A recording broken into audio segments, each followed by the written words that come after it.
everybody, I'm Christy Jordan with SouthernPlate.com. Thank you so much for all of your great feedback on my dehydrator video series. So I've decided to bring you another one because I've heard so many great things. So far, I've showed you how to dehydrate frozen vegetables, so be sure you check out that video, and how to make your own instant rice using bulk rice in your dehydrator. So today, I've got something really great to show you, and this is going to be a great money-saving tip. This is dehydrated ground beef. Now, why is this important? Okay. Currently, beef prices are through the roof, and they're not expected to lower anytime soon. In fact, they're expected to go drastically higher. Right now, even though the U.S. is the world's largest beef producer, we are producing fewer cattle than we produced in 63 years. Our cattle numbers have not been this low since 1951. But look at how greatly the world's population has grown. So this lets you know what's going on with the cattle prices. It's a source problem also. But this is due to farmers are having to raise fewer cattle due to drought, economic conditions, the price of feed. So this is one of those things that if we can find a deal on it, or if we can buy it at today's prices for tomorrow's use, it can really pay off.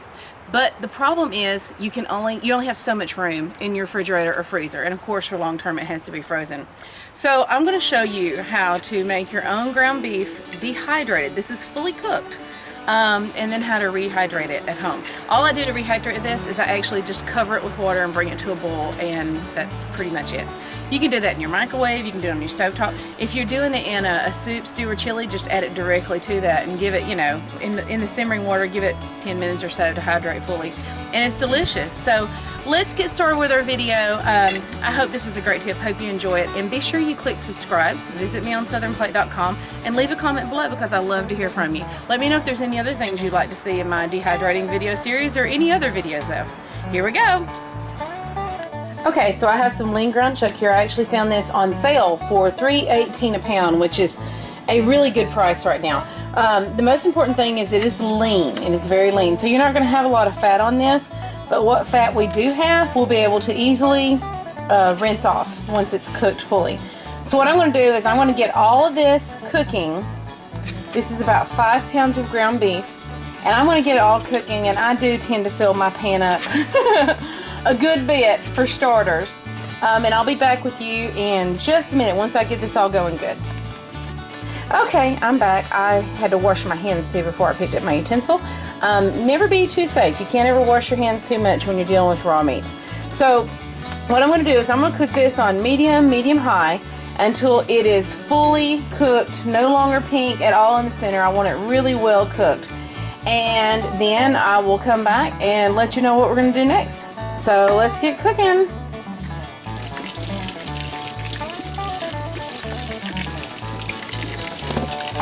Okay, now I'm just going to give this a couple of good shakes to get it kind of dry, and then we'll move on to the dehydrator. Okay, so what I've done is I've got my mesh sheets loaded into my dehydrator. On the bottom though, I have a little fruit leather sheet. That way, if some of these granules are kind of small and they fall through that bottom, that's going to catch them and they'll still dehydrate, and I'll be able to use them rather than just kind of landing in the bottom in no man's land. So I'm just going to take a ladle here and I'm just kind of spreading this out. I'll spread it out over a few sheets. And you know, normally I don't really give you an exact temperature on dehydrating, but the dehydrators do have a temperature gauge that allows you to set it. On this, we're going to set it to, see, I've got some little granules in there. We're going to set our temperature, I'm going to go ahead and move that out, to, we're going to set our temperature to 145. And then this is only going to need to dehydrate for about 6 to 8 hours. If you want to dehydrate a little longer than that, that's fine too. I like to make sure it's good and dry. And we're going for totally dry on this. So let me get my trays loaded up and then I'll be right back. Okay, I have my trays loaded up here.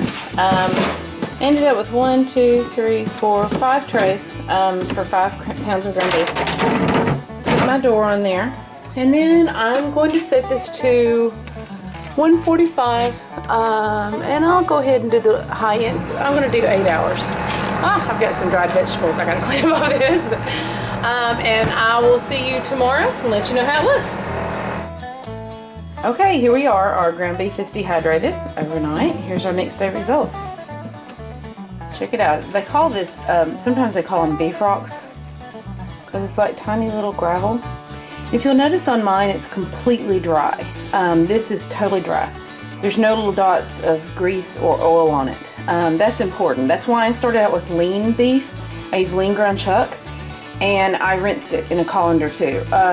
That works best for this, because if you do have oil on it, you know, that can go rancid, and it drastically shortens the life of your beef. But this is going to keep, you know, some people, you're going to need to do your own research on this and decide how long you want to keep it. I'm going to put this in airtight vacuum sealed jars, mason jars, remove all the air from them, and I'm comfortable using this for a couple years. That's just me though. You need to do your own research and decide what you're comfortable with. If you don't use a lean ground beef and you're dehydrating it, in the process you might see like little beads of oil rise up on it. All the books and things say to blot those with a paper towel, and then you can still, you know, it'll work. But I prefer to just start out with lean ground beef and then rinse it well. So now you're probably wondering, what does this look like? Okay, let me show you. Here is, and see, I've got little granules spilled here. Here is a cup of our dehydrated beef, dehydrated, and here is a cup of about that same amount once I hydrated it. So you see, we've got, it's just ground beef. It's light and fluffy, soft and tender, and it still has the same flavor. You know, you can actually season this beef as you're dehydrating it. You can sprinkle some, you know, herbs, salt and pepper, whatever you want on it. I prefer to season mine when I'm cooking with it. But see, this works wonderfully. Only this ground beef does not have to be stored in a fridge or freezer. It's shelf stable. So that's another great option for you. Another great use for a dehydrator.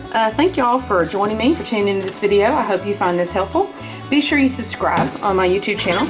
And if you're watching this on YouTube or southernplate.com, links to the dehydrator I have and other products I recommend to make your life a little easier are below the video. Y'all have fun, and I'll see you on southernplate.com.